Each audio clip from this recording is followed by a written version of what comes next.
하나님, 기도하고 찬양하겠습니다. 하나님 감사합니다. 오늘도 주의 말씀을 붙잡고 주님을 찬양하며 기쁨으로 여호와 하나님께 영광을 돌리게 하여 주시옵소서. 예수 그리스도의 이름으로 기도합니다. 아멘. 할렐루야. 할렐루야. 우리 금요 찬양 기도회에 오신 여러분을 환영합니다. 우리 같이 함께 찬양하겠습니다.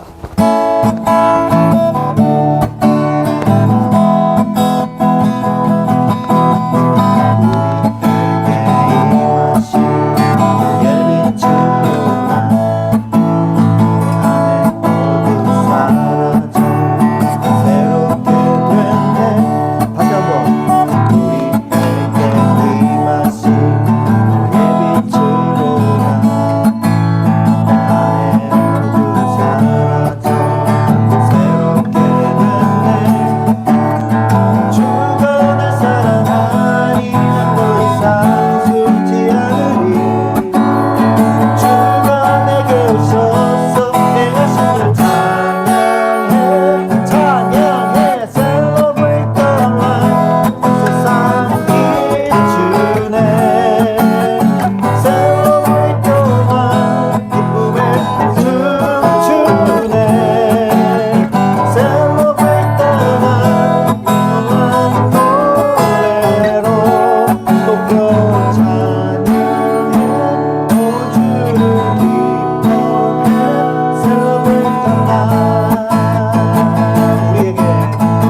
마이크가 떨어졌어요. 왜 떨어졌지?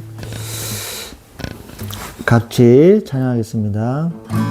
주님 뜻대로 살기로 했네. 주님 뜻대로 살기로 했네. 주님 뜻대로 살기로 했네.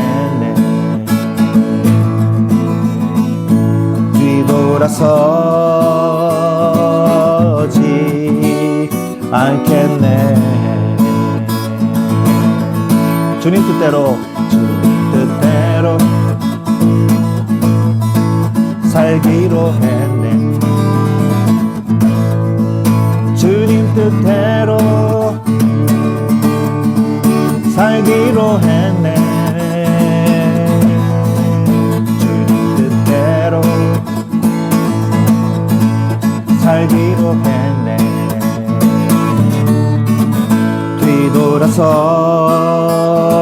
뒤돌아서지 않겠네.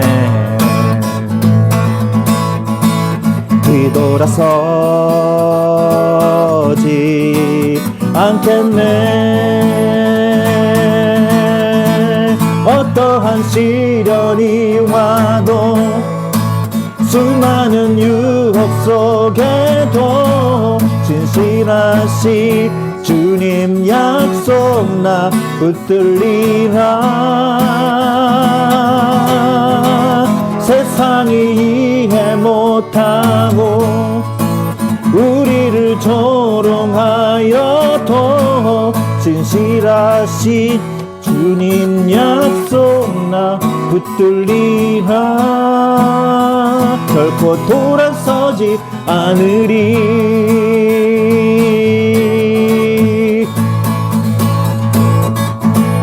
이 세상 사랑 날 몰라줘도 이 세상 사랑 날 몰라줘도 이 세상 사랑 날 몰라줘도 뒤돌아서지 않겠네.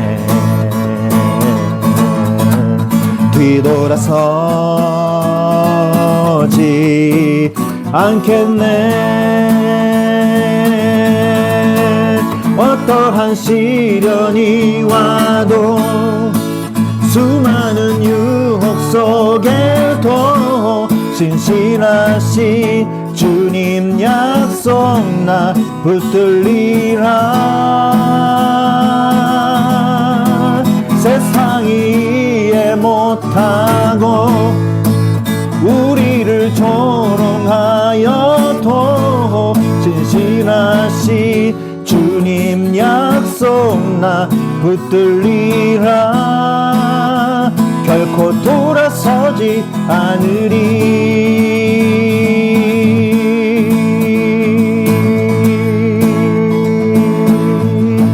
아멘. 주발 앞에 나 엎드려 주만 간절히 원해.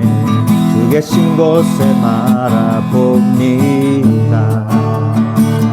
근심 속에 주 찾을 때 모든 필요 내려놓고 겸손하게 모두 드리리. 오직 예수 주님만이 나의 삶의 이유. 오직 예수 주님만이 나의 삶의 이유.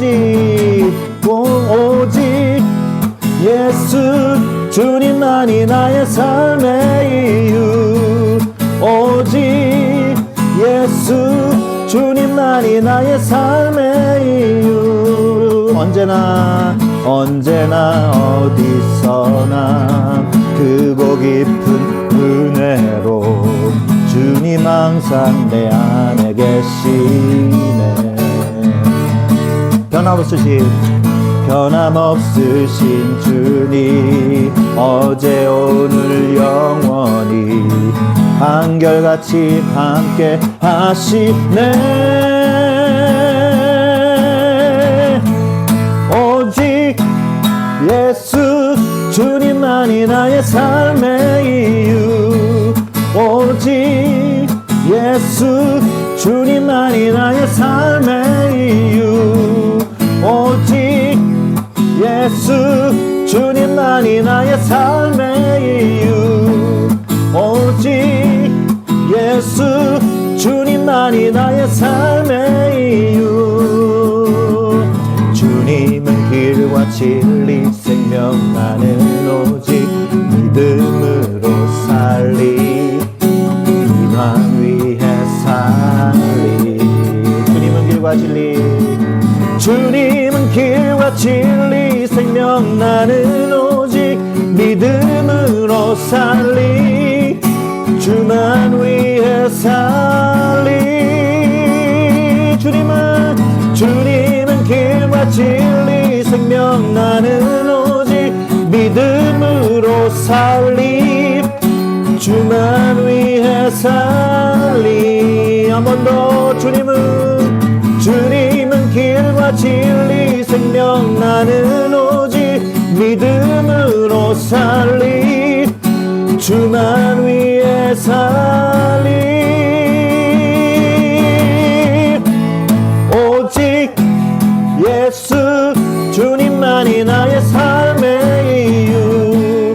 오직 예수 주님만이 나의 삶의 이유. 오직 예수 주님만이 나의 삶의 이유. 오직 예수 주님만이 나의 삶의 이유.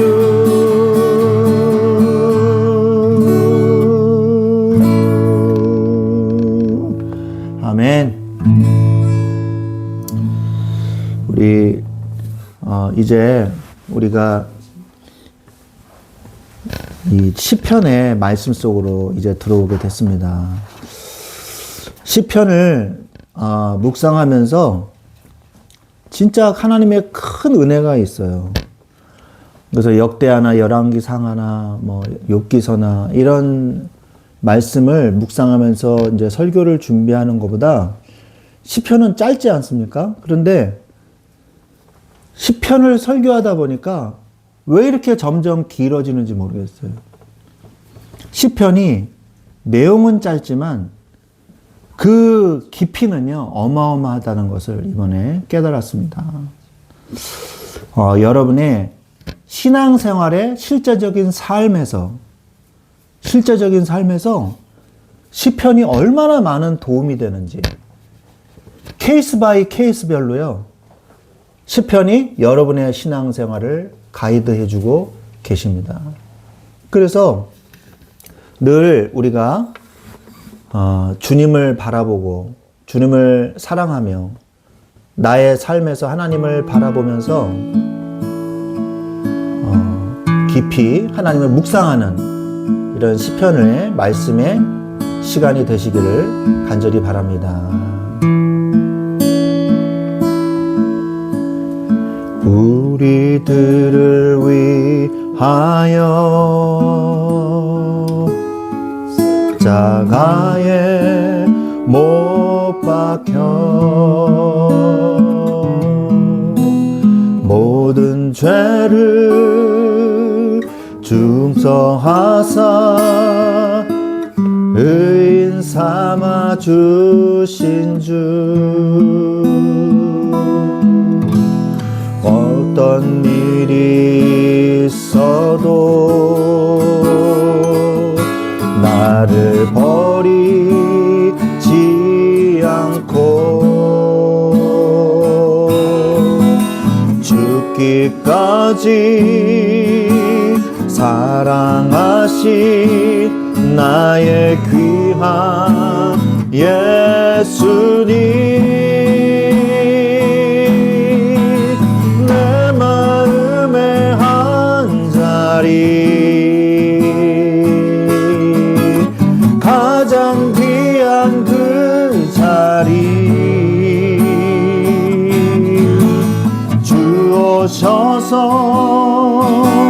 앉으소서. 주님만 나의 보배, 내 마음의 한 자리, 가장 귀한 그 자리. 주 오셔서 다스리소서. 주님만 나의 영광, 내 마음의 한 자리, 가장 귀한 그 자리. 주 오셔서 앉으소서. 주님만 나의 보배, 내 마음의 한 자리, 가장 귀한 그 자리. 주 오셔서 다스리소서. 주님만 나의 영광.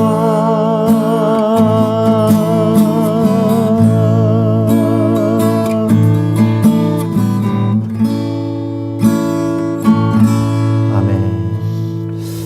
여러분, 예수님 마음속에 계시죠? 마음속에 다 예수님 영접하셨죠? 그런데 우리가 예수님이 나의 주인 되신다는 사실을 너무나 쉽게 잊어버리는 경우가 많습니다. 특히 문제 앞에서 어려움이 왔을 때, 여러분의 삶에 그때 바로 주님이 더 내 마음에 가장 귀한 그 자리에 주님이 계심을 확인해야 됩니다. 우리가 하나님 앞에 예배드리는 이 시간, 주님이 내 마음의 주인 되셔서 내 인생을 인도하고 계신다는 사실을 이 시간에 확인하고 고백하는 귀한 시간이 되게 하여 주시옵소서. 우리 같이 이 시간에 기도하면서 말씀 받겠습니다. 하나님 아버지 감사합니다. 주여, 우리가 신앙생활에 우리의 인생에서 바쁘고 힘들고 어려운 일들을 겪었을 때 더욱더 주님을 나의 구주, 나의 하나님으로 인정하며 고백하며 창조주 하나님을 바라볼 줄 아는 다윗과 같은 신앙인이 되게 하여 주시옵소서. 하나님 아버지, 오늘도 지금 이 시간도 주님을 바라보나이다. 주여, 주님께 집중하게 하옵소서. 주님의 뜻을 깨닫고 주님의 은혜를 바라보게 하옵소서. 예수 그리스도의 이름으로 기도합니다. 아멘.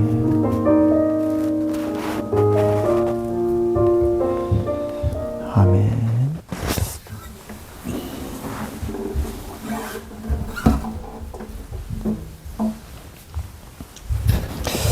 아멘. 우리 하나님의 말씀 보겠습니다. 하나님의 말씀은 시편 8편 1절로 4절 말씀입니다. 시편 8편입니다.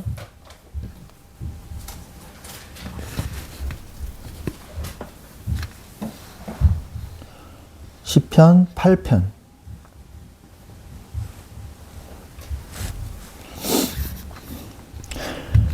시편 8편 1절부터 4절까지의 말씀을 우리가 함께 보도록 하겠습니다.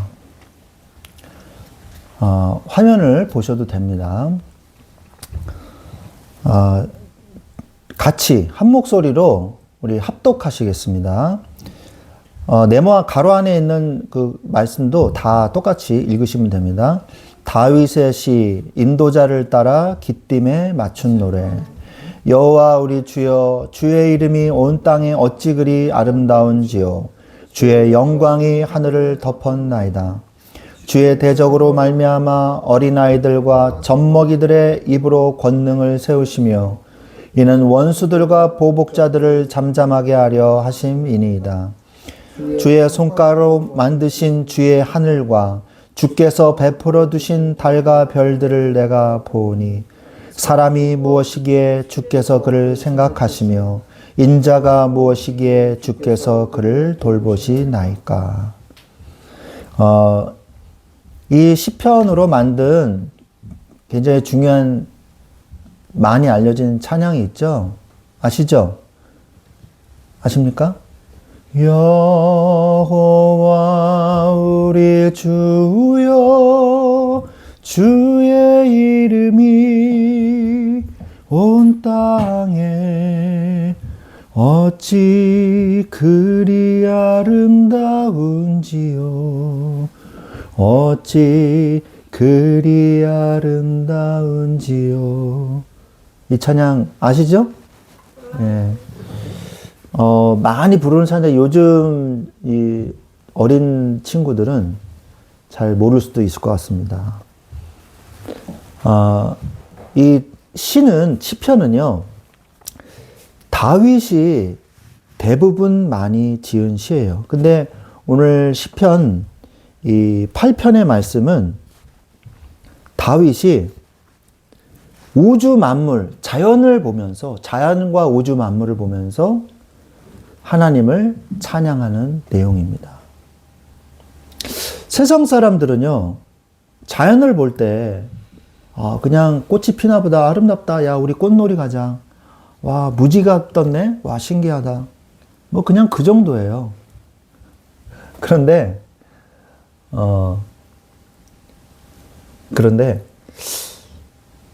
어저께인가 그저께인가요? 그 월식 현상이 있었어요. 여러분 아십니까? 금환 월식은 아니고 완전히 이렇게 딱 일치해서 들어가는 그런 월식은 계기 월식이었어요. 근데 바빠가지고 이제 제가 평소 같았으면 망원경 조립해가지고 가서 봤을 텐데 그날 이제 보지는 못하고요. 그런가 보다. 그리고 이제 나도 참 많이 허술해졌구나. 그러면서 안 보고 바빠가지고 설교 준비하랴, 뭐 이것저것 하랴 너무 바빠서 이제 못했는데, 여러분은 자연을 보면서 어떤 생각이 드십니까? 자연을 보면서, 여러분들이 하나님을 깨달으셔야 돼요. 자연을 보면서, 야, 하나님이 이 우주를 창조하셨구나. 여러분 그냥 보는 저 달, 되게 가까운, 우리 지구에서 제일 가까운 뭐예요? 위성이잖아요. 여러분 아시죠? 위성, 행성, 항성 다 다른 거 아시죠? 가장 가까운 별이잖아요. 근데 그 별까지 가는데도요, 한 달 정도가 걸려요.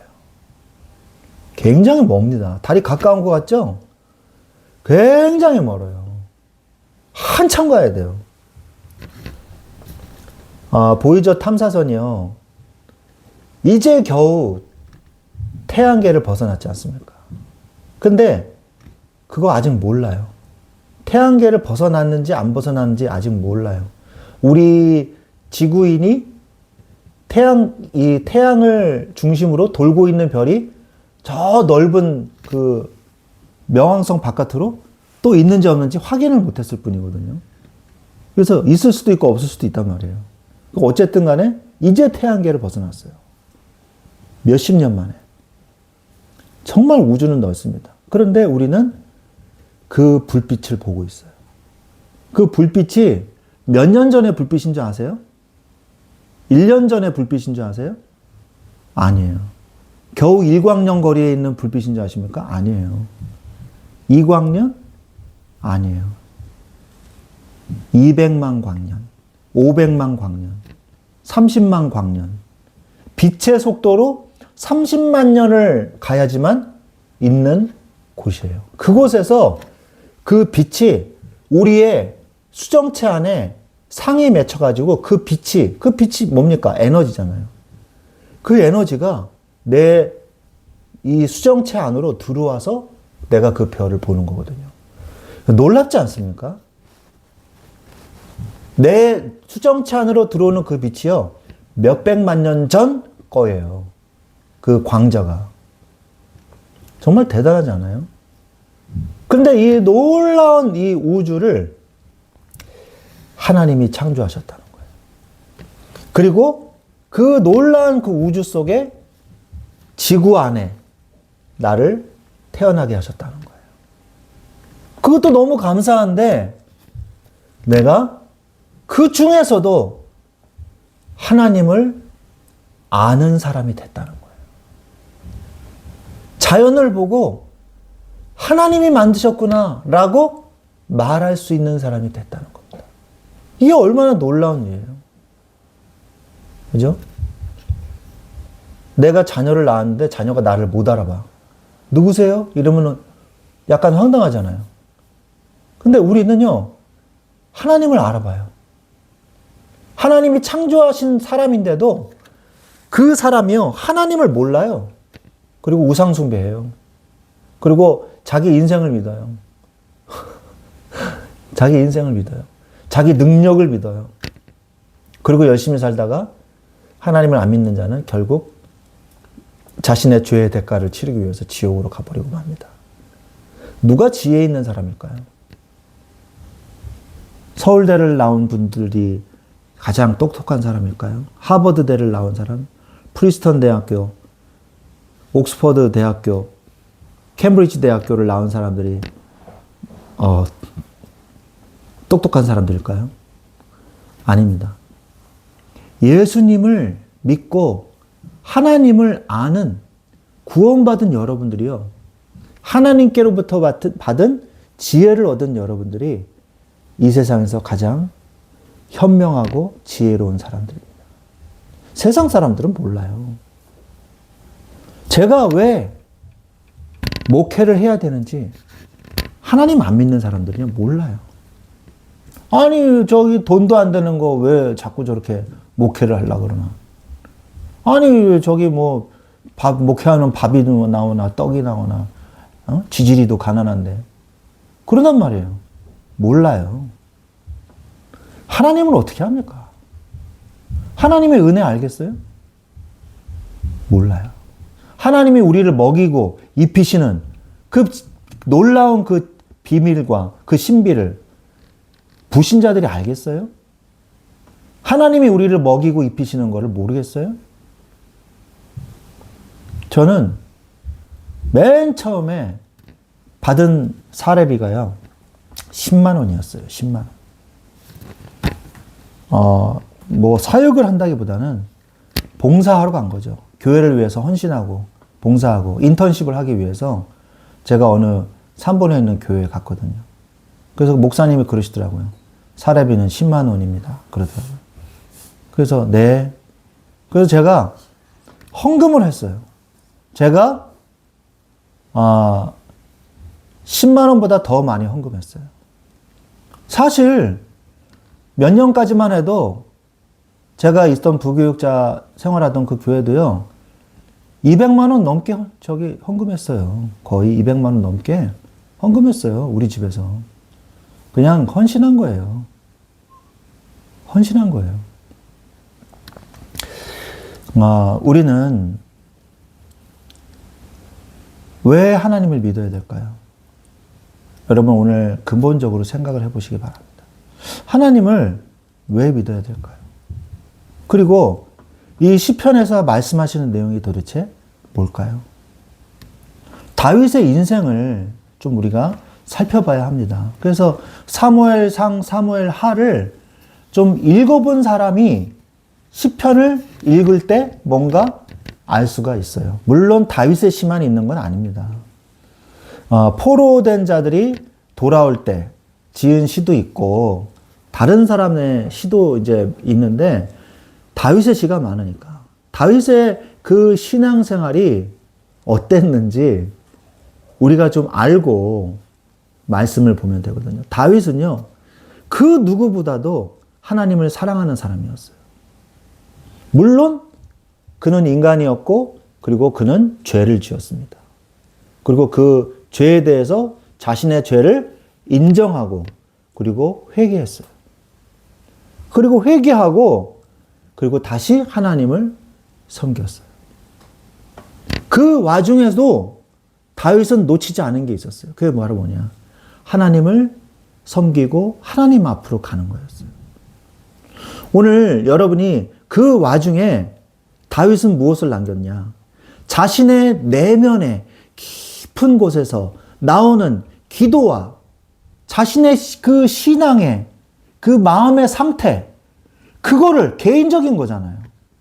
그거를 알 수 있는 곳이 있어요. 그게 바로 시편입니다.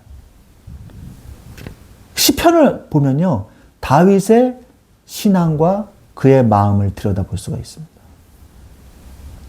그래서 우리가 그것을 반면교사 삼아서 내가 그렇다면 다윗과 같은 상황과 처지에 놓였을 때 어떻게 해야 될까?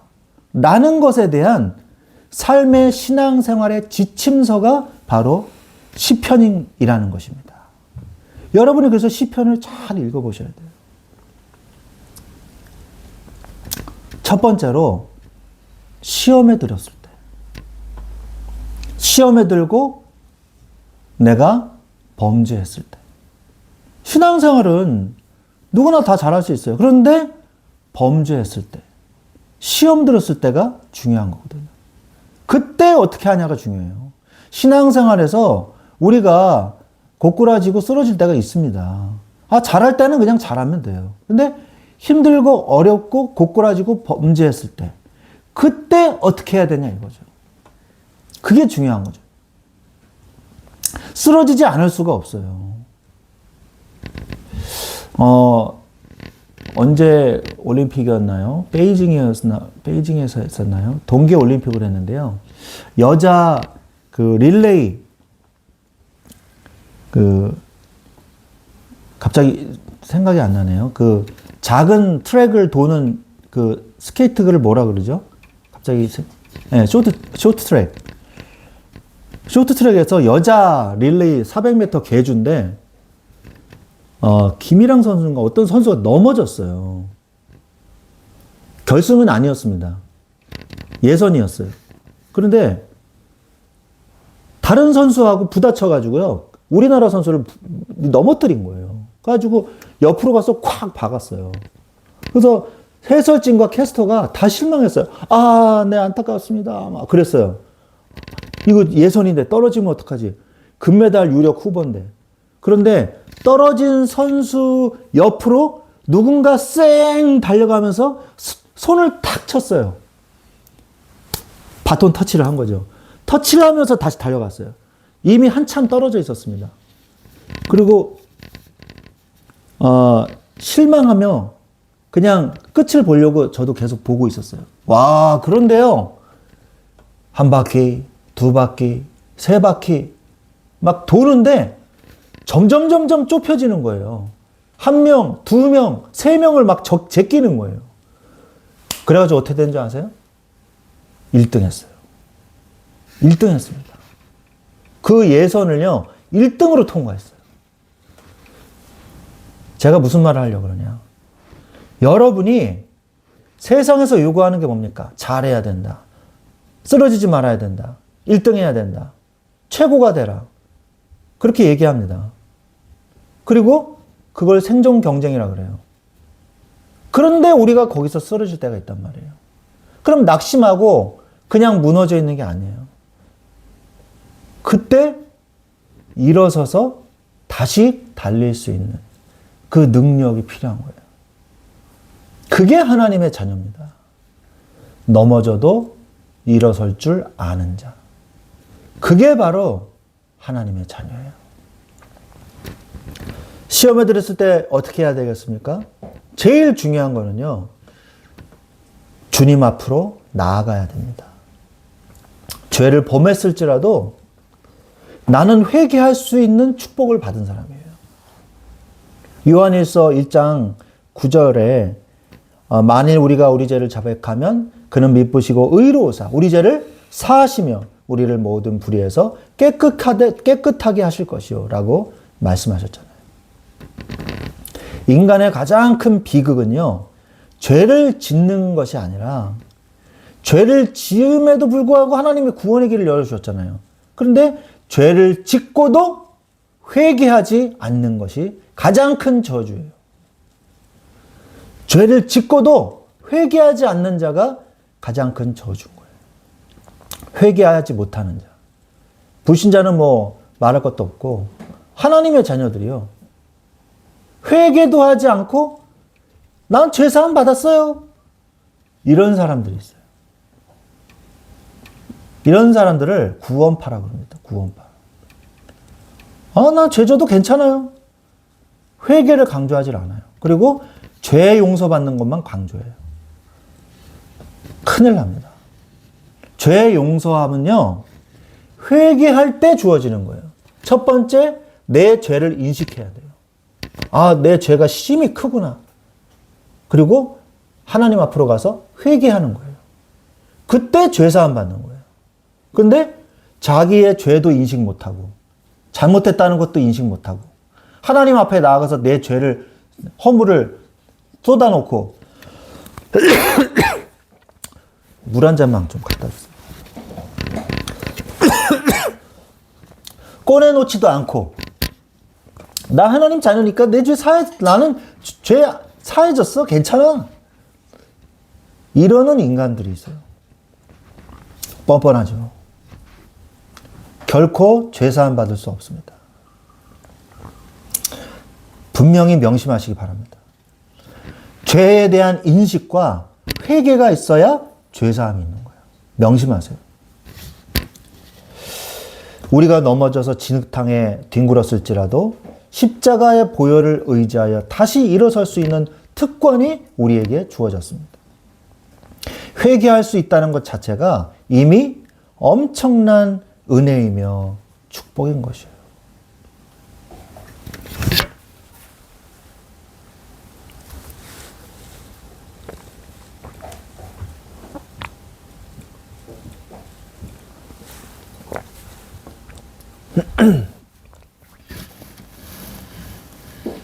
그리고 하나님 앞으로 나아가는 방법이요.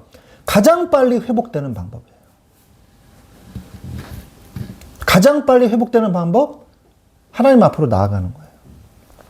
호세아서 6장 1절에 오라 우리가 여호와께로 돌아가자. 여호와께서 우리를 찢으셨으나 도로 낫게 하실 것이요 우리를 치셨으나 싸매어 주실 것임이라. 호세아서가 뭡니까? 바벨론 포로 시기에 호세아서가 뭐라고 말씀하고 계세요? 바벨론 포로의 시기에 이 이스라엘 백성들이 귀국을 해서 성전을 짓고 성벽을 만드는데 호세아서가 했던 말들이거든요. 도로 하나님께서 회복시켜 주실 거라고 말씀하고 계시죠. 아담과 하와처럼요. 범죄를 저지르면요. 인간은 두려워서 숨는 본능이 있어요. 그런데 이렇게 하면요. 고통만 더 길어질 뿐입니다. 죄를 지었잖아요. 내가 뭔가 낙심됐잖아요. 더 빨리 하나님 앞으로 가야 돼요. 병이 깊을수록 누구한테 가야 됩니까? 누구한테 가야 돼요? 병이 깊을수록 의사한테 가야 돼요. 근데 집에 계속 있으면 어떻게 됐어요? 더 아픈 거죠. 의사에게 달려가야 하듯이 죄의 상처가 깊을수록 우리의 영혼의 의사이신 하나님 앞으로 지체 없이 나아가야 하는 것입니다. 숨지 말고 빛 가운데로 나아갈 때 즉각적인 치유가 시작이 되는 거예요. 그 다음에 뭐 해야 됩니까? 주님 앞에 나아가서 나의 죄를 자복하는 거예요. 나의 죄를 인식하는 데서부터 회개가 시작이 되는 거예요. 시편 51편 3절에 보니까 무릇 나는 내 죄과를 아오니 내 죄가 항상 내 앞에 있나이다. 자기 죄를 알고 있는 거예요. 자기 죄가 뭔지도 모르는 사람이 있어요. 회개할 수도 없어요. 이게 잘못이에요? 이게 잘못 아니에요. 인식도 안 해요. 인정도 하려 하지 않아요. 그런 사람은요. 치유받기가 힘들어요. 굉장히 성격이 이상하고 남들에게 공격을 하는 상처가 많은 사람이 있었어요. 근데 그 사람은요. 모든 교인이 알아요. 이상하다는 걸. 근데 그 교회에서 한 사람만 몰라요. 그 사람이 이상하다는 걸. 누군지 아세요? 그 사람 자신이에요. 그리고 누가 얘기해주면 나는 아니야. 누구야 그 사람이? 나는 아니야. 이러고 또 막 가서 막 사람들 괴롭힙니다. 자기 마음대로 안 되면 막 소리 지르고. 결국 교회 떠났어요. 자기 멋대로 신앙생활할 수 있는, 자기가 무슨 짓을 해도 별로 티가 안 나는 큰 교회로 갔어요. 그래서 마음대로 신앙생활 하는 거죠. 우리가 그런 사람은요, 치유받기가 참 힘들어요. 자기의 잘못, 자기의 허점, 자기의 상처 인정하지 않거든요. 자신의 상처도 인정해야지 치유되는 거거든요. 그래서 변명을 하거나 상황을 탓하는 것은 회개가 아닙니다. 다윗이 자신의 뼈가 떨리는 고통 속에서 철저하게 자신을 낮추어 회개했거든요. 여러분이 말씀의 거울 앞에 나의 추악한 실상을 정직하게 대면해야 돼요. 그리고 내가 하나님 앞에 전적인 죄인임을 깊이 인식해야 됩니다. 그리고 숨기지 않는 정직한 고백을 하십시오. 죄를 스스로 덮으려고 하면요, 영혼이 썩어 들어가지만 하나님 앞에 내 죄악을 남김없이 펼쳐놓고 자복하면 하나님께서 용서로 덮어주십니다. 수치스러울지라도 모든 허물을 토해내는 정직한 입술의 고백이 필요한 거예요. 그때 어떤 일이 벌어지냐? 회복의 은혜와 새 힘을 얻게 되는 것입니다. 구원의 기쁨을 되찾으십시오. 시편 51편 12절에 주의 구원의 즐거움을 내게 회복시켜 주시고 자원하는 심령을 주사 나를 붙드소서 말씀하고 계시죠. 여러분에게는 어떻습니까? 구원의 즐거움이 있습니까? 내가 구원받았다는 것에 대한 즐거움과 기쁨이 여러분 마음속에 넘치고 있습니까? 오늘 여러분이 아침에 일어났을 때 내가 정말 구원받았구나. 하나님 감사합니다. 감사가 있습니까? 여러분에게 눈이 자꾸 안 좋은 것만 보이고 힘든 것만 보이고 안 되는 것만 보이고 부정적인 것만 보인다면요, 여러분의 눈이 잘못된 거지 여러분의 환경은 이상무예요. 하나님이 여러분의 삶을 돌보고 계시기 때문입니다. 그것을 믿지 못하는 거예요. 다윗은요, 그것을 고백했어요. 오히려 악한 자들이 자신을 죽이려고 따라오고, 그리고 악한 자들이 온갖 비방을 하고 거짓 소문을 퍼뜨려서 다윗은 악한 사람이다. 선을 악으로 갚는 사람이다. 베냐민 지파 사람들이 자꾸 말을 하고 거짓 소문을 퍼뜨렸어요. 소문을 흉흉하게 만들었어요. 그럴지라도 다윗은요, 사람을 탓하지 아니하고요, 하나님 앞에 나와서 기도했고요. 그러면서 그 기도가 확신과 기쁨과 찬양으로 바뀌어서 시편이 끝나는 것을 우리는 볼 수 있는 거죠. 우리가 어려움이 와도 그것을 감사를 하지 못할지언정 아무 일도 일어나지 않았는데 왜 우리가 사서 걱정을 해야 됩니까? 사서 왜 염려하고 있어요? 바보짓 중에 바보짓이에요. 그런 이야기가 있잖아요. 어떤 어머니한테 아들이 2명 있었어요. 그런데 한 아들은요, 우산을 파는 사람이었고, 그리고 또 한 아들은 양산을 파는 사람이었나? 제가 기억이 잘 안 나네요. 그래가지고 비가 오면 양산 파는 아들 걱정하고, 해가 그치면 우산 파는 아들 걱정하는 거예요. 아이고, 이것들이 또 이거 못 팔고 또 어떡하나. 그러니까 비가 와도 걱정, 햇빛이 나도 걱정, 눈이 와도 걱정, 봄, 여름, 가을, 겨울 걱정, 365일 걱정. 제일 어리석은 사람이에요. 우리는요, 비가 와도 눈이 와도, 그리고 햇빛이 나도, 어려움이 와도, 힘든 일이 벌어져도 축복의 날이 와도 무조건 감사하는 사람이에요, 우리는. 왜? 구원의 기쁨이 있기 때문에. 구원의 기쁨이 없다면 하나님 나에게 구원의 기쁨을 되찾게 해 주시옵소서라고 기도하시기 바랍니다. 눈물의 참회 뒤에는 반드시 시원한 해갈의 기쁨이 찾아옵니다.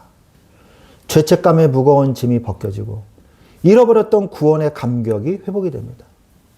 억지로 하는 신앙생활이 아니라 자원하는 기쁨으로 하나님을 섬기게 되는 것이죠. 그러면서 비상하는 영적인 힘이 생겨요. 오직 여호와를 앙마하는 자는 새 힘을 얻으리니 독수리의 날개치며 올라간 같을 것이요 다른 박질하여도 곤비치 아니하겠고 걸어가도 피곤치 아니하리로다. 달려가도 곤비치 않는데 무슨 말이에요? 계속 달리는데 피곤하지 않다는 거예요. 하나님의 능력으로 사십시오. 그러면요, 세상 사람들이 모르는 대단한 능력이 나타나요. 용서받은 성도에게 하나님은 세상을 이길 새 힘을 부어주십니다. 고난과 징계로 인해 바닥까지 떨어졌던 영혼이 다시 독수리처럼 날아오르게 됩니다. 회개는 끝이 아니라 영광스러운 새로운 시작이 되는 거예요. 우리가 연약하여 스스로 범죄함으로 시험에 넘어질 때도 있지만 반대로 나의 잘못이 없음에도 불구하고 세상 속에서 까닭 없이 억울한 일을 당할 때도 있죠. 성도는 이럴 때 어떻게 신앙을 지켜야 될까요? 이게 두 번째예요. 성도는 억울한 일을 당했을 때, 우리가 억울한 일을 당했을 때는 그럼 두 번째로 어떻게 신앙의 자세를 우리가 가져야 될까요? 역시 하나님 앞에 서야 돼요. 사람에게 호소하거나 송사를 가리려 해도 그것은 한계가 있습니다. 시편 118편 8절에 여호와께 피하는 것이 사람을 신뢰하는 것보다 나으며 라고 말씀하고 계시거든요. 인간의 법적이나 사람의 판단은요, 한계가 있어요. 불완전해요. 억울함을 풀기 위해서 사람을 쫓아다니거나 세상의 송사에 매달리는 것은요, 오히려 더 큰 상처와 허물을 낳을 뿐입니다. 정말 막 억울하지 않습니까? 저는 억울해서 며칠 밤을 못 잔 적이 있어요. 진짜. 자동차 사고가 났는데 그 사람이 잘못했거든요. 톨게이트를 천천히 제가 이렇게 진입하고 있었어요. 근데 어떤 그 운전자가요, 정말 그 가까스로 갑자기 엄청난 속도로 샥 들어와가지고 제 톨게이트 앞을 싹 가로채는 거예요. 가지고 통과하는 거예요. 와, 이거 뭐 하는 거야? 저는 평상시 운전하는 것 같으면 저 이상한 놈을 다 보겠네. 그리고 저는 가요. 근데 옆에 어머니가 계셨어요. 그래가지고 이제 저는 별 이상한 녀석, 뭐 이상하게 운전하는 녀석을 다 보겠네. 그리고 이제 저는 이제 운전하고 가려고 그러는데 마침 그 차가 제 옆을 달리고 있었어요. 그랬더니 저희 어머니가 창문을 내리는 거예요. 창문을 내리고, 아유, 왜 그렇게 운전해요? 그렇게 하면 안 돼요. 얘기를 하시는 거예요. 들리지도 않는 거를. 그랬더니요, 그 운전자가요, 어머니가 욕하는 줄 아는 거예요. 갑자기 이 차가 무엉 달리더니요, 제 앞으로 가서 브레이크를 확 밟아버리는 거예요. 그러니까 엄마 하지 말라니까요. 그러니까 이 차가요, 욕하는 줄 알고 제 앞으로, 적반하장도 유분수지, 제 앞으로 가가지고요, 브레이크를 확 밟으면, 와, 너무 화가 나는 거예요. 그래서 제가 섰어요. 이 사람이 내리더니 저도 그때는 좀 화가 났어요. 그냥 나는 지나가려고 그랬는데 적반하장이잖아요. 그래서 내가 화를 내고, 아니 운전을 어떻게 그렇게 하는 거야? 그랬더니 운전하고 있는 내 운전대를, 내가 운전하고 있는데 내 목덜미를, 멱살을 이렇게 붙잡더니 입에 담지 못할 욕을 막 하는 거예요. 막 이런 뭐 강아지, 뭐 송아지, 뭐 이런 거 막 욕을 하는 거예요. 막. 그래가지고 제가 운전하다가 잘못해가지고요, 이 차를 피해서 도망가려고 싸울까봐 멱살을 잡혔잖아요. 그래서 후진해서 빠져가지고 가려고 그러는데 후진하려고 하는데 뒤에 또 차가 있었던 거예요. 그러니까 후진하니까 뒤에 차를 제가 박았어요. 멱살을 잡고 막 정신이 없으니까. 그때 뒤에 있는 차가 아이고 이러면 내리는 거예요. 그러니까 앞차가 막았던 사람이요. 그 상황을 딱 보더니 손을 놓고 거기에도 딸이 타고 있더라고요. 초등학생 딸이. 아빠 그만해. 무슨 울고 있더라고요. 그 남자가 멱살을 딱 놓더니 차 타고 그냥 가버렸어요. 그때는 카메라도 없었던 때입니다. 지금은 이제 저기 뭐예요? 뭐라 그러죠 그거? 그 카메라가 블랙박스가 있잖아요. 블랙박스 카메라. 근데 그때는 없었어요. 제가 결혼하기 전이니까. 그래가지고요. 그 차는 가버렸어요. 그냥. 가버리고 그 낡은 차였는데 할아버지하고 할머니가 탔더라고요. 아이고 이러면서 내려가지고 병원비 물어내라고.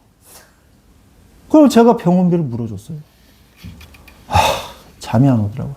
너무 억울해서. 그래서 제가 어머니 왜 창문을 내려가지고 그러냐고. 욕하는 줄 알고 그런 거 아니냐고. 돈이 많이 나갔어요. 아주 밤에 달라 그러는데 잠이 안 오는 거예요. 너무 억울하고 너무 화가 나는 거예요. 막 화가 치밀어 오르는 거예요. 그래가지고 2, 3일을 잠을 못 잤어요. 그래가지고 나중에 기도하면서 또 치유받고 운전하기가 싫더라고요, 진짜. 일주일 막 2주일을 운전 안 했던 것 같아요. 너무 짜증이 나고 화가 나고. 여러분 세상 살다 보면요. 제가 말한 것보다 훨씬 더 억울한 일이 많습니다. 어떤 사람이 젊은 20대가 전세를 얻어가지고 이제 처음으로 이제 뭐예요? 가출을 해서 독립을 해가지고 전셋집을 얻어가지고 20대가 직장을 얻어가지고 독립했어요. 근데 3개월 만에 저기 집이 넘어갔으니까 경매에 붙여졌으니까 나가라는 거예요. 그래가지고 부동산행하고 갔더니 부동산도 없어졌고 부동산 업자하고 그 임대업자하고 짜가지고 사기를 친 거예요. 그래가지고 어디서 받을 돈이 없어요. 다 날아간 거예요. 열심히 모아서 겨우 전셋집 마련했는데 몇 천만 원을. 오늘 뉴스에 나왔더라고요. 실형 3년. 겨우 3년. 수백억을 그렇게 해가지고 전셋집 수백 개를 그렇게 해먹은 사람이 실형을 받았다고 오늘 뉴스에 나오더라고요. 얼마나 억울하겠습니까, 그 사람은요. 막 죽고 싶을 거예요, 아마. 너무너무 힘들 거예요. 식음을 전폐할 겁니다. 여러분, 억울한 일이요. 제가 지금 얘기하면 끝이 없어요. 예? 제가 대학교 2학년 때 학교에서 부흥회를 하고 있었어요. 신앙 수련회를 하고 있었는데 뉴스가 갑자기 나오는 거예요. 막 사람들이 웅성웅성 하더라고요. 압구정동 거기에 있는 성수대교가 무너졌대. 이러는 거예요. 제가 굉장히 많이 지나다니는 길이었거든요. 그때 강남 살았기 때문에. 성수대교 맨날 지나다녔어요. 성수대교 무너졌대. 제가 다니는 교회도 그 교회 그 선배들도 무학여고라고 있어요. 무학여고. 강남에 사는 사람들이 무학여고를 많이 갔어요. 그 사람이 넘쳐가지고. 강북에 있는 무학여고를 갔단 말이에요. 그 무학여고 학생들이 버스를 타고 압구정동을 그 성수대교를 많이 건너다녔단 말이에요. 근데 무학여고 학생들이요. 단체로 많이 사상자가 많은 거예요. 버스가 다리가 무너져가지고요. 기우뚱 하다가 버스가 뒤집어져가지고 그대로 밑으로 수십 미터 밑으로 떨어진 거예요. 그래가지고 버스가 구겨진 거예요. 피범벅이 된 거예요. 그런데 이 떨어진 상판에 그대로 봉고차가 하나가 있었는데 떨어지면서 이 사람들은 안 다쳤어요. 롤러코스터 타듯이 그냥 붕 떨어지면서 안 다친 거예요. 그래서 그 사람들이 버스 떨어진 사람들을 막 꺼내는데 피투성이 된 사람들은 막 다 꺼내가지고 그래가지고 무학여고 학생들이 많이 죽었어요. 근데 그 학부모가요, 얼마나 억울하겠어요. 얼마나 억울하겠어요. 그래서 그분이요, 맨날 그 성수대교 앞에 가가지고 맨날 울면서 술을 계속 드셨답니다. 그러다가 그분이 술을 계속 먹으니까 알코올 중독, 간, 경화 이런 게 다 와가지고 불과 2년 만에 돌아가셨다고 그러더라고요. 여러분, 억울한 일 너무 많습니다. 그런데 하나님의 자녀로서 우리가 신앙생활을 하는 데 있어서 세상 사람들이요, 이해해 주지 못하는 그런 부분들이 있어요. 그런 영역이 있어요. 하나님의 사랑, 하나님의 은혜, 먼저 그의 나라와 의를 구하라, 구원의 축복, 임마누엘, 먹이고 입히시는 하나님, 저 하늘의 새들을 보라, 너희일 거 보냐? 불신자가 그걸 이해할 수 있겠어요? 아유, 놀고 먹는 사람들이나 그냥 저기 교회나 왔다리 갔다리 하는 거지. 할 일 없는 사람들이나. 에휴, 정신력 약한 놈들. 지들이 못 이기니까 종교를 의지해가지고 어떻게든 이겨보려고 하는. 에휴, 정신력 약한 것들. 그렇게 생각합니다. 요즘에 기독교를 뭐라고 부릅니까? 개독교라고 그래요, 사람들이. 더 막 욕해요. 기독교가 복음을 잃어버리니까 욕을 먹는 거예요. 소금이 그 소금의 짠맛을 잃어버리니까 밖에 버리워져 밟히는 거예요. 그러니까 예수 믿는 사람들도 덩달아서 같이 욕을 먹게 되는 거예요. 세상 살다 보면 억울한 일이 많습니다. 그때 하나님 앞에 서세요. 그리고 하나님 앞에 가서 모든 것을 말하세요. 우리의 사정을 가장 잘 아시는 주님께 기도로 마음을 토하십시오. 하나님은 우리의 신음소리에 귀를 기울이시는 분이며 우리의 모든 사정을 하늘 대법정에 상달케 하시는 하나님이십니다. 하나님은요, 우리의 인생에서 어마어마한 축복을 주신 분이에요. 하나님 앞에서는요, 거짓을 말할 수가 없어요. 하나님 앞에서는 모든 것이 숨김없이 드러납니다. 자신의 연약함과 억울함을 정직하게 내어놓을 때 하나님의 공의로 일하심이 시작이 돼요. 여러분, 사람에게서 억울한 일을 당하면요, 어디로 가라? 공의로우신 하나님 앞으로 가세요. 다윗은 그걸 잘했어요. 사울 왕에게 쫓기면서 얼마나 억울했겠어요. 자기는 잘못한 게 없는데 계속 죽이려고만 했잖아요. 그때 다윗이 간 곳이 어디입니까? 하나님 앞으로 갔어요. 그리고 하나님 앞에 공의를 물었어요. 재판장 대신 하나님 앞에 기도했어요. 하나님, 저는 분명히 하나님 앞에 섰는데 저들이 나를 모함하고 거짓 소문을 퍼뜨려서 나를 악한 자라고 합니다. 하나님이 나의 재판장 되어 주옵소서. 공의를 세우시는 하나님 앞으로 달려가세요. 하나님이요, 그 기도를 들으시고 공의를 행하십니다. 악한 자를 멸하시고 하나님의 자녀를 높이 세우십니다. 하나님을 응답을 기다리세요. 그리고 하나님은 반드시 응답하십니다. 하나님은 의로운 재판장이시며 불의를 보고 방관하지 않으십니다. 공의에 따라서 반드시 심판을 집행하는 분임을 믿고 잠잠히 하나님의 때를 기다려야 됩니다. 그럼 언제 행동하냐? 하나님의 응답이 올 때 행동하세요. 시편 27편 14절에 너는 여호와를 기다릴지어다. 강하고 담대하며 여호와를 기다릴지어다. 다른 걸 기다리지 말고요, 하나님의 응답을 기다리세요. 기도한 사람은 기다릴 수 있어요. 기도하지 않은 사람은요, 마음이 급해져가지고요, 기도도 못하고 응답도 못 기다립니다. 기도하는 사람은 기다릴 수 있어요. 내 감정이 앞서서 보복하거나 판단하지 말고요, 하나님께서 상황을 정리하시고 길을 여실 때까지 인내하며 기도의 자리를 지키는 것이 진정한 신앙의 행동이에요. 다윗을 보세요. 다윗이 이유 없이 쫓기는데 얼마나 억울하겠어요. 그런데 엔게디의 그 사암지대 있죠, 사암지대. 조금만 이렇게 긁어도요, 굴이 잘 파죠. 그래서 엔게디의 동굴 속에 숨었는데 마침 사울이 그 굴 안으로 딱 들어오잖아요. 그래가지고 무장 해제하고 그리고 투구 벗고 갑옷 벗고 이렇게 자는 거야. 그러니까 다윗의 부하가 왕이 다윗이요. 하나님이 주신 기회 아니겠습니까? 단번에 저 사울 왕의 심장에 칼을 꽂아야 되지 않겠습니까? 그런 거예요. 그러니까 다윗이 뭐라고 말합니까? 하나님이 세우신 종을 내가 왜 죽이냐? 너 큰일 날 소리 하는구나. 그렇게 하잖아요. 그리고 사울 왕이 다시 옷을 입고 나갔을 때 다윗이 멀리서 쫓아가지 못할 거리에서 얘기하잖아요. 당신의 물병과 당신의 이 물건이 여기 있지 않습니까?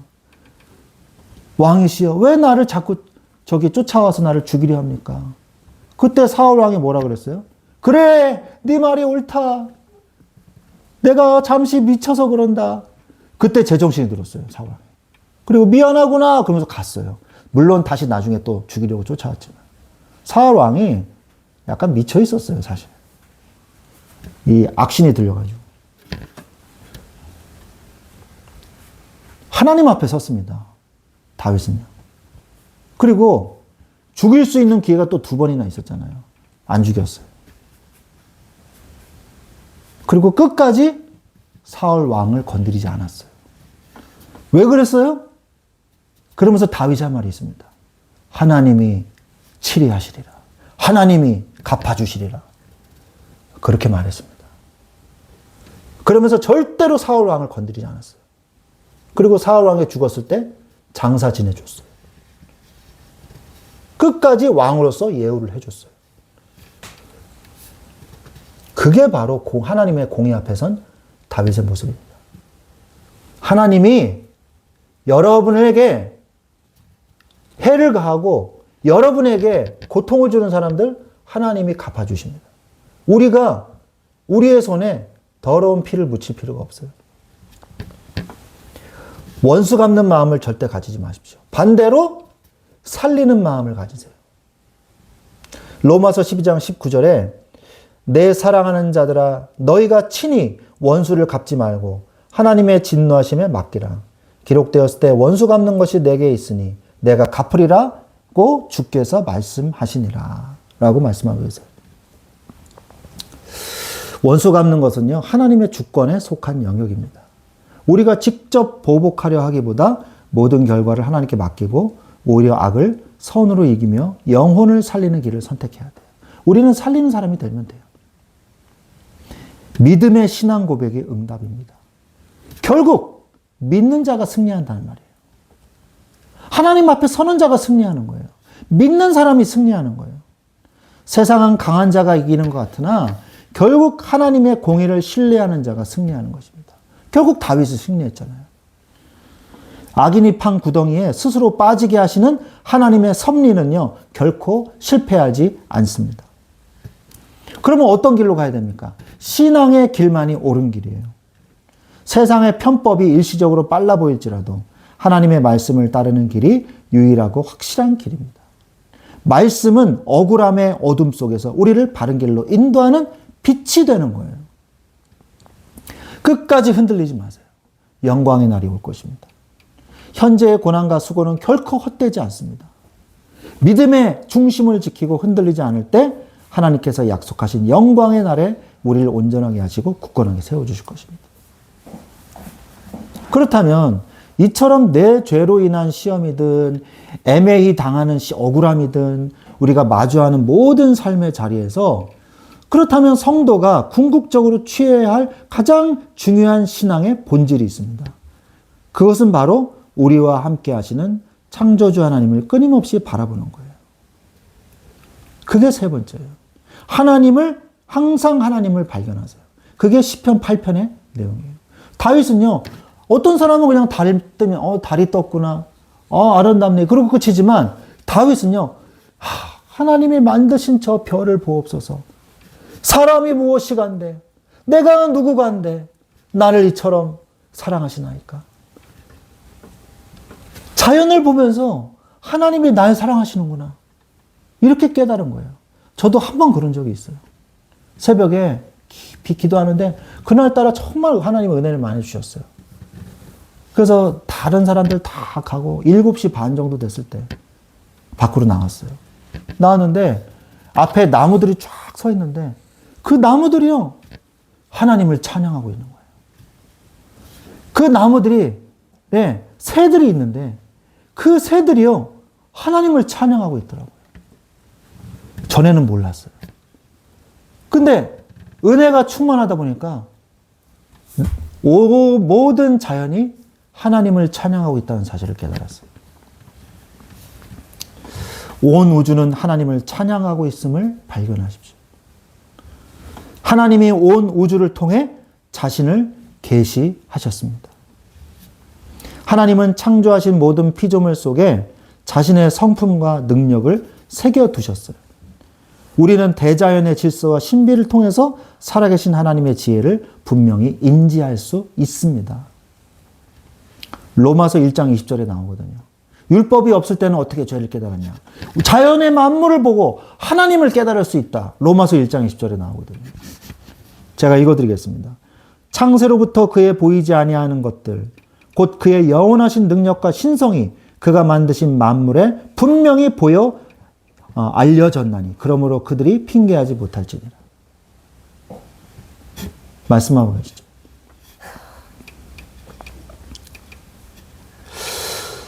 하나님은 창조하신 모든 피조물 속에 자신의 성품과 능력을 새겨두셨어요. 온 자연이 창조주 하나님을 찬양하고 있습니다. 하늘과 우주는요, 소리 없는 음성으로 하나님의 위엄을 증언하고 있어요. 온 자연은 각자의 자리에서 창조주의 영광을 드러내며 그분께 마땅히 경의를 표하고 있습니다. 그러면 여러분은 어떻게 해야 되겠어요? 여러분과 저 또한 하나님께 경배와 찬송을 드려야 할 존재인 것입니다. 인간의 가장 근본적인 본분은요, 자신을 지으신 하나님을 영화롭게 하는 거예요. 우리는 맨날 은혜 주세요, 은혜 주세요. 맨날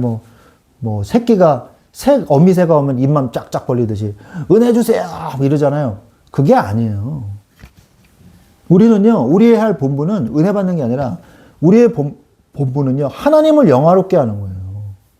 하나님께 경배하고 하나님께 영광을 돌리는 인생이 돼야 되는 거예요, 내 인생이. 다른 사람들이 나를 보고 하나님의 믿는 사람이 저렇게 되는 거구나. 그렇게 돼야 되는 거예요. 하나님은요, 나를 청지기로 삼으셨습니다.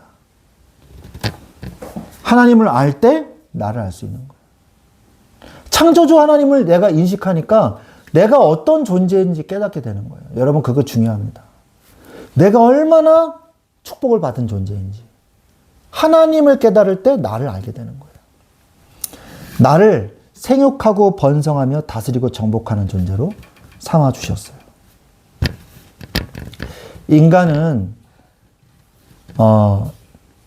하나님의 이 창조하신 모든 이 피조물을 다스리고 정복하는 청지기로 우리를 부르셨습니다. 우리는 세상을 함부로 파괴하는 것이 아니라 하나님의 뜻을 따라 생명을 풍성하게 하는 대리 통치자로 살아야 되는 거예요. 나의 인생을 사는 동안 하나님이 내게 주신 사명이 있어요. 일반적인 사명이 있습니다. 불신자든 신자든 그냥 다 받는 그들 각자의 인생에 어떤 역할과 자리가 있어요. 그러나 특별한 사명이 있어요. 하나님의 자녀에게. 하나님은 우리 각자를 향한 선한 목적과 계획이 있단 말이에요. 만물을 돌보는 보편적인 사명과 더불어서 복음을 전하고 하나님의 나라를 확장하는 자녀로서의 사명을 감당하는 것이 성도의 인생이에요. 만물의 중보자 되시는 예수 그리스도. 이 중보자 되시는 예수 그리스도. 여러분, 시편 8편이요. 예수님이 인용하신 성경 구절이에요. 타락한 인간은 만물을 다스릴 영광스러운 지위를 상실했으나 참된 인자하신 그리스도께서 오셔서 그 무너진 관계를 회복하셨습니다. 성육신하심으로 하나님께서 십자가에서 죽으심으로 그 사명을 완수하셨죠. 부활하심으로 모든 만물의 생명을 얻을 길을 열어줬습니다. 그래서 그를 잠시 천사보다 못하게 하시며 이런 말씀이 나오잖아요. 그거 예수 그리스도를 의미하기도 하고 시편 8편에서는 사람을 지칭하는 말이기도 합니다. 그런데 예수님은 그 말씀을 인용해서 자신을 말씀하신 것이거든요. 히브리서에서도 이 시편 8편을 인용하죠. 그래서 세 가지 기억하십시오. 사랑하는 우리 귀한 하나님의 자녀된 여러분, 우리의 신앙생활은요, 때로는 죄로 인해 넘어지는 시험의 때를 지나기도 하고, 때로는 애매히 고난받는 억울한 순간을 마주하기도 합니다. 그러나 그 모든 순간 속에서 우리가 나아가야 할 곳은 오직 하나님 앞입니다.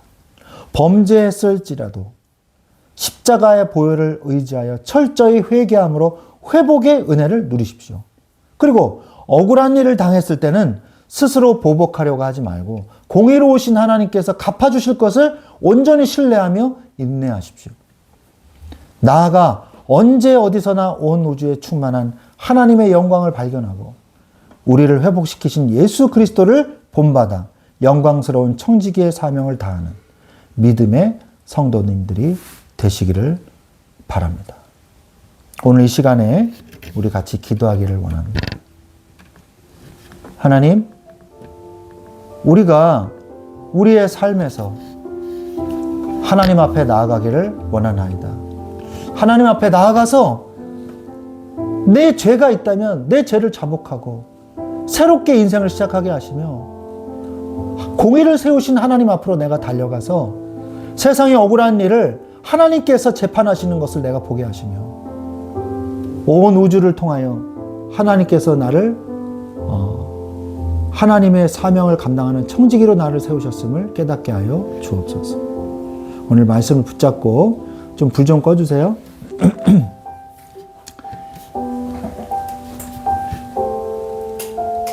네, 됐습니다. 하나님이 오늘 말씀 붙잡고 오늘 이 말씀이 그대로 나에게 적용될 수 있도록 같이 이 시간에 함께 말씀을 붙잡고 기도하겠습니다. 하나님 아버지 감사합니다. 오늘 시편에서 알려주는 다윗의 삶을 두고 우리가 삶의 신앙의 지혜를 얻게 하여 주시옵소서. 하나님, 시험 들었을 때 주님 앞에 나아가게 하시며 죄를 범했을지라도 나는 회개할 수 있는 축복을 얻었음을 깨달아 알게 하여 주옵소서. 하나님 앞으로 나아가는 방법이 가장 빨리 회복되는 방법임을 깨닫게 하옵소서. 나의 죄를 자복하고 나의 죄를 인식하는 데서부터 회개가 시작되게 하시며 숨기지 않고 정직한 고백을 함으로 회복의 축복을, 새 힘을 얻는 은혜를, 구원의 기쁨을 되찾는 하늘로 올라가는 영적인 힘을 얻을 수 있도록 축복하여 주시옵소서. 하나님, 우리가 또한 억울한 일을 당한다 할지라도 하나님 앞에 서서 사람에게 아버지 하나님은 얽매이거나 고통받지 않게 하시고 하나님 앞에 가서 모든 것을 말할 수 있는 사람이 되게 하여 주옵소서. 하나님 앞에서 거짓말을 말할 수가 없습니다. 하나님 앞에 모든 것을 꺼내놓고 하나님의 공의의 판단을 기다리며 하나님의 응답을 간절히 기다리는 하나님의 자녀들이 되게 하여 주옵소서. 하나님의 응답이 올 때 행동하게 하셔서 원수가 없는 마음이 아니라 오히려 살리는 마음을 가지고 세상을 살리는 사람이 되게 하여 주옵소서. 믿음의 신앙 고백의 응답임을 믿습니다. 결국 믿는 자가 승리합니다. 하나님, 세상은 강한 자가 이기는 것 같으나 결국 하나님의 공의를 믿는 자가 승리함을 믿습니다. 주여, 악한 자들이 스스로 구덩이에 빠져 멸망하는 것을 보게 하시고 하나님의 섭리를 이루시는 것을 보게 하여 주옵소서. 신앙의 길만이 옳은 길임을 깨달아 알게 하여 주시옵소서. 끝까지 흔들리지 않게 하시고 하나님의 영광의 날을 보게 하여 주시옵소서. 하나님을 항상 발견하기를 원하나이다. 온 우주가 하나님을 찬양하고 있음을 발견하게 하시고 온 자연이 창조주 하나님을 찬양하고 있음을 발견케 하옵소서. 나 또한 피조물로서 하나님께 경배와 찬송을 드려야 할 존재임을 알게 하시고 하나님을 찬양하며 하나님이 우리에게 주신 청지기로서의 사명을 온전히 감당할 수 있도록, 복음 전파의 사명을 감당할 수 있도록 내 인생 가운데 주님이 주인 되어 주시옵소서. 만물의 중보자 되시는 예수 그리스도시요 주여 하나님께서 성령으로 역사하셔서 모주 만물을 다스리는 하나님의 능력을 보게 하여 주시옵소서. 감사하며 예수 그리스도의 이름으로 기도합니다. 아멘. 우리 또 기도하겠습니다. 여러분의 개인의 기도 제목 가지고 또 기도하시고 다가오는 주일을 놓고 하나님의 은혜 가운데 예배의 중심을 놓치지 않게 하시고 예배를 방해하는 모든 흑암의 권세가 무너지며 온전한 예배 드릴 수 있도록 주여 역사하여 주시옵소서. 우리 또 여러분의 개인의 기도 제목 가지고 함께 기도하시겠습니다. 기도하겠습니다. 불 완전히 꺼주세요. 하나님 아버지 감사합니다. 하나님 은혜에 감사를 드리나이다. 주의 시간에 우리에게 은혜와 세임을 더 주시옵소서. 하나님께서 성령으로 역사하여 주시옵소서. 하나님께서 함께 하실 줄 믿습니다. 주여 성령으로 역사하여 주시옵소서.